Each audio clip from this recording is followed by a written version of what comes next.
Hey everybody, this is TJR. Love to see it. You're a legend, buddy. Super fan. Hanging out with my little friend here. TJR's great. And today was record store day. Friend of the green guy. As stock sold out, they would have an employee come out and say, okay, we just ran out of the following. That's so nice that they do that. You were waiting to get something and it was no longer there. And you can turn around around and leave for you. And clear the line out. That is genius.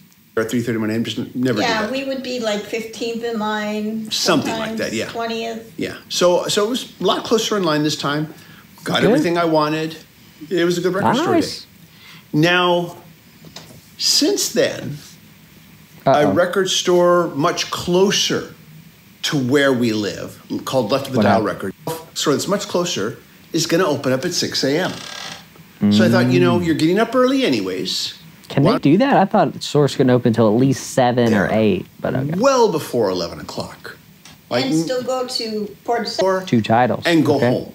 On. Thought to myself, maybe I could just... U2 and Elton John right there? Is that what the 2 titles are? So first of all, this is yours.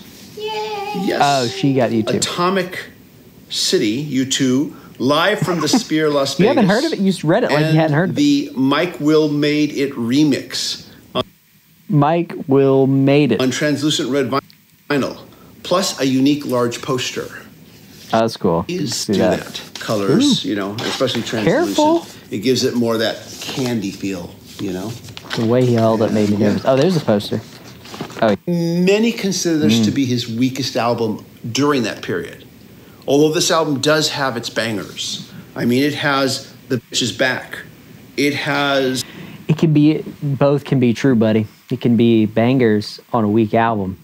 Not it's mutually exclusive or anything. A record store day first, which means it's supposed to come to record store day first, but then we'll get a national release. Of some type. It doesn't mean vinyl. Go front and back. And it doesn't mean this limited color variant either. If you like the colors, so match it up. That's cool. And why I said no, this was a record store day first release. And so last year I was drama alert about the saying I'd like to get this, but probably not because it's going to get a national release. And they had already done anniversary releases prior to this for Madman Across the Water and Honky Chateau.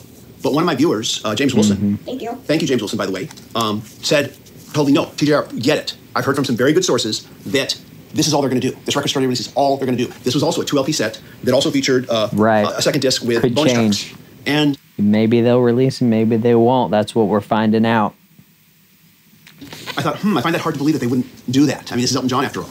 And apparently... It's Elton John, but that doesn't mean anything. They care about the dollar signs in their pockets. These are the people we should get mad at, too, man. You're going to attack flippers and all this crap, you need to go after I guess the last two didn't do what they hoped they would do, so the record label decided not to do anything other than this last year. So I debated it, and you said to me, why don't you just buy it?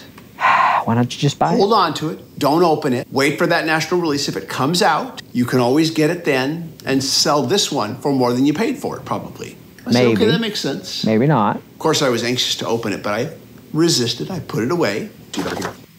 It's cool. That's cool that he got that unboxing the cool swirly vinyl. Session demos. The first time. I have the newer pressing of this. The new remastered pressing, which I think sounds fantastic. I get down. But I really want... maybe the old one sounds a little bit warmer. I had an old Steely Dan and it sounded kind of digital. It was a digital remaster, but it sounded kind of warm. You can get an older one, and just the way they mix it in the old days. Just collecting and listening to... Just a different sound. It's not better or worse. Unless you get that Bernie Grundman or some newer with the UHQR drop $200 for it, then maybe it'll be better. But why? The vintage, 70s period considered their classic period, and listening to the first time on vintage vinyl, we really appreciate the support. And if you can't be a patron supporter, I understand. Just click like. I didn't know anything about this channel. You might be interested in that. Well, I'm about to do that. Hey, howdy, hello. I'm doing an RSD, y'all's, HAULS, the great RSD stories, and I've been a sub for a while, so keep all your way.